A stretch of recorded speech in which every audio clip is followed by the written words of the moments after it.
Let's talk for a bit about Jacksonian democracy, about this change in American politics that took place in the 1820s. In 1820, James Monroe was re-elected President of the United States nearly unanimously. The Federalist Party had not contested this election, signaling the end of the first two-party system in U.S. politics. Although the 1820 election was an end, it was also the beginning, because with the collapse of the first-party system, leaves room for the rise of a second-party system, of a new way of doing politics. Just because the first-party system went away didn't mean that sectionalism and disagreements over the Constitution, over the status of slavery, over the economy, these differences didn't go away. They were still there, and they needed a new outlet for expression. The 1824 election gives us probably the best reason why we have the two-party system in the United States. As you can see, this is chaos. You have 4 candidates receiving electoral votes. You have John Quincy Adams, who is receiving the electoral votes of the Northeast, New England and New York. William Crawford receiving votes from Virginia and Georgia, and Henry Clay and Andrew Jackson receiving votes from the West. Now, Andrew Jackson has the most national appeal of any candidate, the hero of the Battle of New Orleans.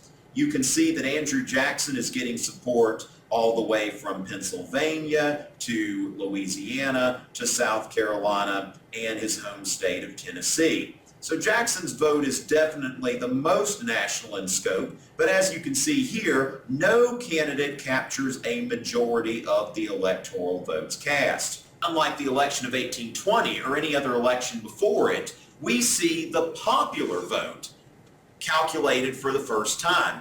Many states are starting to allow individual voters to choose who the presidential electors from their state support, and not simply to have a vote of the state legislature. So we already see a new way of doing things before Jackson comes onto the scene. Although we call this phenomenon in the 1820s Jacksonian democracy, we could have a big chicken and egg debate over this.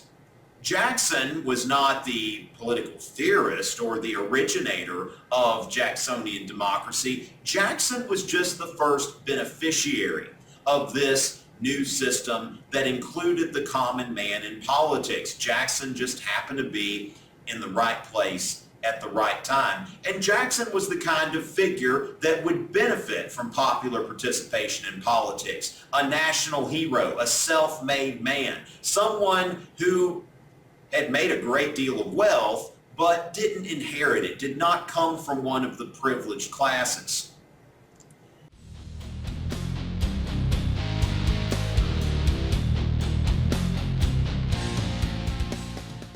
When no candidate receives a majority of the electoral votes cast, the election goes to the House of Representatives. And in the House of Representatives, they vote by state delegations, with each state receiving 1 vote.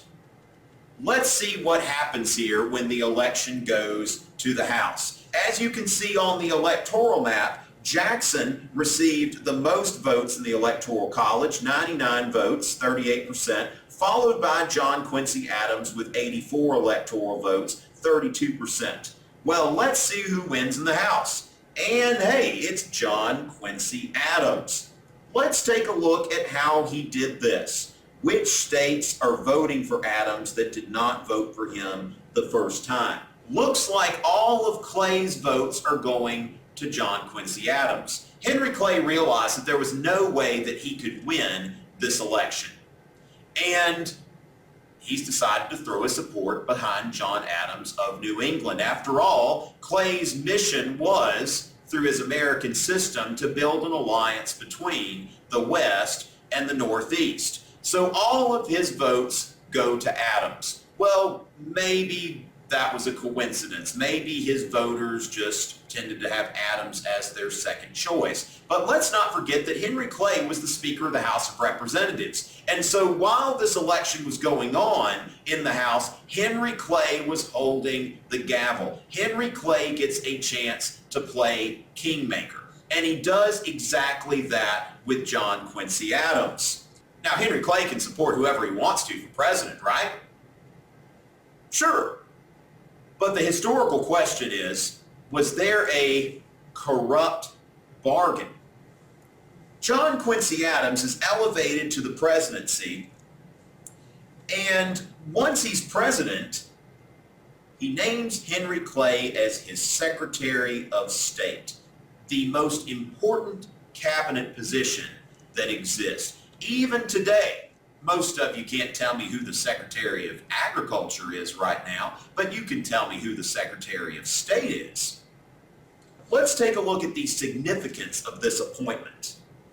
Looking back through the presidents, we see that George Washington was our first president. Thomas Jefferson was his Secretary of State. John Adams was his vice president. John Adams moves from the vice presidency to the presidency. And in the next election, in the rematch, Thomas Jefferson, who was then vice president, becomes president. Jefferson had been both Secretary of State and vice president. And then we have the beginning of the Virginia Dynasty. Thomas Jefferson names James Madison as his Secretary of State. Serves 2 terms, steps down. James Madison becomes president.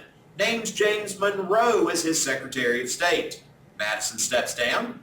Monroe steps up. Names John Quincy Adams as his Secretary of State. And so we can see that the last 3 presidents got to where they were by being the Secretary of State for the previous president. This is the old politics. This is how politics used to work before the age of democracy. Democracy's going to change things a little bit, but with the old politics, you could get together in a back room and Clay's people and Adams' people could make a deal. Say, look, I'll make you president now if you'll give me this cabinet post and you'll make me president later. Do we have a deal? Evidently, yes. I say evidently because we have no concrete evidence that a deal was ever struck on a formal level, but we're not stupid. We can put 2 and 2 together. There was some sort of understanding at the very least. John C. Calhoun. We remember him as Henry Clay's fellow war hawk. Until this time, the 2 of them had cooperated in quite a bit together. The Calhoun, who like Clay had aspirations for the presidency, decided to step aside from the crowded field for president and run for vice president. And while people were contested heavily over who should be president, it was nearly unanimous that John C. Calhoun should be the vice president. So Adams is elected president and John C. Calhoun is his vice president. There's a lot of talk about this corrupt bargain, and Calhoun buys it. Let's look at a letter from Calhoun to one of his friends.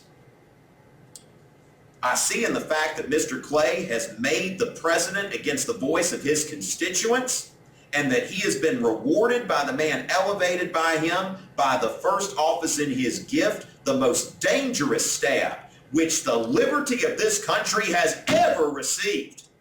I will not be on that side. I am with the people. This is the sound of a new type of politics, a politics that's not really that much different than our own. I am with the people, Calhoun says. I am not making these backroom deals. I'm a man of the people, just like a politician of the 21st century. But let's look at the low road. Calhoun may not only have high-minded democratic motivations for believing that there was a corrupt bargain. Let's look back at our chart. We remember that every president thus far has been either the Secretary of State or the vice president. Calhoun, in seeking the vice presidency, is seeking it as a stepping stone to the presidency. And now he sees that Adams could possibly serve 2 terms, and Henry Clay possibly 2 terms after that. Clay and Calhoun, who had worked together up to this point, are going to become rivals for most of the rest of their political careers. Adams and Clay don't really seem to understand what's going on in politics, this new democratic transformation.